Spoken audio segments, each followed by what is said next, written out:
ಇದು ನಿಜಕ್ಕೂ ಗಂಭೀರವಾದಂಥ ವಿಚಾರ. ಈ ಓದಬೇಕಾದ ಟೈಮಲ್ಲೇ ಮಕ್ಕಳ ಮನೋ ಆರೋಗ್ಯ ಹಾಳಾಗ್ತಿದೆ ಅನ್ನೋ ಭಯಾನಕ ಸತ್ಯ ಹೊರಬಿದ್ದಿದೆ. ಮಕ್ಕಳು ಓದಿನಲ್ಲಿ ಆಸಕ್ತಿ ಕಳ್ಕೊಳ್ತಿದ್ದಾರಂತೆ. ಅದಕ್ಕೆ ಕಾರಣ ಸರ್ಕಾರ ತಂದಿರೋ ವಯೋಮಿತಿಯ ಕಾನೂನು. ಈ ಮಧ್ಯೆ ಇದೇ ವಿಚಾರ ಪೋಷಕರಲ್ಲಿ ಟೆನ್ಷನ್ ತಂದಿಟ್ಟಿದ್ದು ನ್ಯೂಸ್ ಫಸ್ಟ್ ಮೂಲಕ ಆತಂಕ ಹೊರಹಾಕಿದ್ದಾರೆ.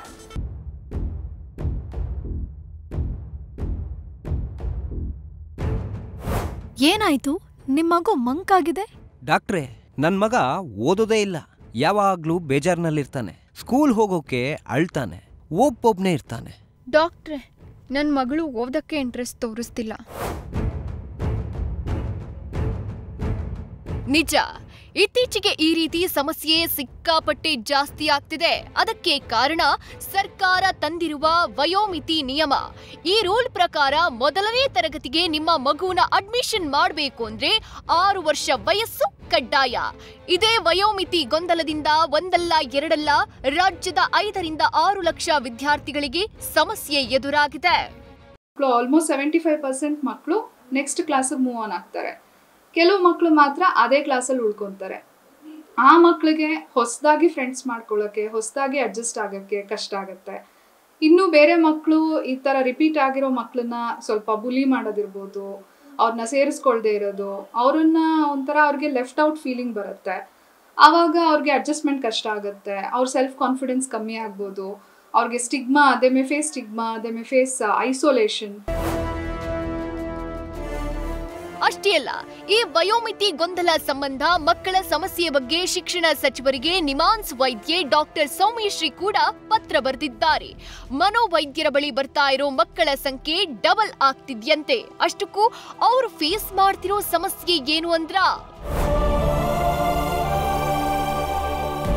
ಕ್ಲಾಸ್ ರಿಪೀಟ್ ಮಾಡೋದ್ರಿಂದ ಕೆಲವು ಮಕ್ಕಳಿಗೆ ಹೊಸ ಫ್ರೆಂಡ್ಸ್ ಮಾಡ್ಕೊಳ್ಳೋಕೆ ಸಾಧ್ಯವಾಗ್ತಿಲ್ಲ. ಕಾರಣ, ರಿಪೀಟ್ ಮಾಡೋ ಮಕ್ಕಳು ಅನುತ್ತೀರ್ಣ ಅಂತ ತುಂಬಾ ಮಕ್ಕಳು ಅವ್ರ ಜೊತೆ ಮಿಂಗಲ್ ಆಗಲ್ಲ. ಜೊತೆಗೆ ರ್ಯಾಗಿಂಗ್ಗೆ ಒಳಗಾಗ್ತಾರೆ.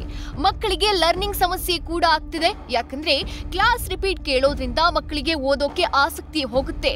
ಬೇರೆ ಮಕ್ಕಳು ರ್ಯಾಗಿಂಗ್ ಮಾಡಿದ್ರೆ ಖಿನ್ನತೆಗೆ ಒಳಗಾಗಿ ಆಸ್ಪತ್ರೆ ಸೇರ್ತಿದ್ದಾರೆ ಮಕ್ಕಳು. ಇನ್ನು ಮನಸ್ಸಿಲ್ಲದಿದ್ರು ಕ್ಲಾಸ್ ರಿಪೀಟ್ ಮಾಡೋ ಕಾರಣ ಗೊತ್ತಿರೋ ಪಠ್ಯದ ವಿಚಾರ ಪದೇ ಪದೇ ಕೇಳೋಕೆ ನಿರಾಸಕ್ತಿ ಮೂಡೋ ಸಾಧ್ಯತೆ ಇದೆ. ಈ ವಯೋಮಿತಿ ಗೊಂದಲದಿಂದ ಪೋಷಕರು ಟೆನ್ಷನ್ ಆಗಿದ್ದಾರೆ. ಯಾಕಂದ್ರೆ ಅವರಿಗಿರೋದು 2 ಆಪ್ಷನ್. ಒಂದು, ಮತ್ತೆ ಓದಿದ ಕ್ಲಾಸ್ಗೆ ಮಕ್ಕಳನ್ನ ಸೇರಿಸೋದು, ಇಲ್ಲ ಮಕ್ಕಳನ್ನ ಮನೇಲಿ ಇರಿಸಿಕೊಳ್ಳೋದು. ಹೀಗಾಗಿ ಅವರಲ್ಲಿ ಆತಂಕ ಹೆಚ್ಚಾಗಿದೆ. ನನ್ನ ಮಗನೂ ಸಹ ಸ್ವತಃ ರಾತ್ರಿ ಮಲಗಬೇಕಾದ್ರೆ ಹೇಳ್ತಿದ್ದ, ದಿನನಿತ್ಯ ಶಾಲೆಯಲ್ಲಿ ಇದು ಮಾಡಿದ್ದೀನಿ, ಅದು ಕಲಿತೆ ಅಂತ. ಆಲ್ ಆಫ್ ಅ ಸಡನ್ ಆಗಿ ಡಲ್ ಆಗಿಬಿಟ್ಟಿದ್ದ. ರಾತ್ರಿ ಹೇಳಕ್ಕೆ ಶುರು ಮಾಡ್ತಿದ್ದ. ಏನಕ್ಕೆ ಅಂತ ಅರ್ಥ ಆಗ್ತಿರ್ಲಿಲ್ಲ. ಆ ಕಾರಣಕ್ಕೆ ಇವ್ರಿಗೆ ಈ ಚಿಕ್ಕ ವಯಸ್ಸಿನಲ್ಲೇ ಮಾನಸಿಕವಾಗಿ ಅವ್ರಿಗೆ ಒತ್ತಡ ಮಾಡಬಾರ್ದು. ಇನ್ನು ಇದೇ ವಿಚಾರಕ್ಕೆ ಸಂಬಂಧಪಟ್ಟಂತೆ 1ನೇ ತರಗತಿ ವಯೋಮಿತಿ ನಿರ್ಧಾರಕ್ಕೆ ಎಸ್ಸಿಪಿ ಕಮಿಟಿಗೆ ಸಂಪೂರ್ಣ ಜವಾಬ್ದಾರಿ ನೀಡಲಾಗಿತ್ತು. ಈ ಬಗ್ಗೆ ಶಿಕ್ಷಣ ಸಚಿವರು ಅಧಿಕಾರಿಗಳ ಜೊತೆ ಸಭೆ ನಡೆಸಿದ್ದು 5 ವರ್ಷ 10 ತಿಂಗಳಿಗೆ ವಯೋಮಿತಿ ಇಳಿಸೋಕೆ ಚರ್ಚೆ ಮಾಡಿರೋ ಸಾಧ್ಯತೆ ಇದೆ. ಇನ್ನು ನಾಳೆ ಈ ಬಗ್ಗೆ ಅಧಿಕೃತ ಆದೇಶ ಹೊರಬರೋ ಸಾಧ್ಯತೆ ಇದೆ. ಈ ಚಿಕ್ಕ ವಯಸ್ಸಿನಲ್ಲಿ ಇಷ್ಟೊಂದು ಮಾನಸಿಕ ಒತ್ತಡ ಕೊಡೋ ಅವಶ್ಯಕತೆನೇ ಇಲ್ಲ. ಅದನ್ನೇ ನೀವು ಗಮನಕ್ಕೆ ತಗೊಂಡು ಎಲ್ಲರಿಗೂ ಒಳ್ಳೆ ನಿರ್ಧಾರ ತಗೊಂಡು ಎಲ್ಲರಿಗೂ ಒಳ್ಳೆ ಆದೇಶ ಕೊಡಬೇಕು ಅಂತ ಮತ್ತೆ ಕೈ ಮುಗಿದು ಕೇಳ್ಕೊತೀನಿ. Pragathi Shetty, news first, Bengaluru. News first, ನಿರ್ಭೀತಿಯಿಂದ ನಿಮ್ಮ ಪರವಾಗಿ.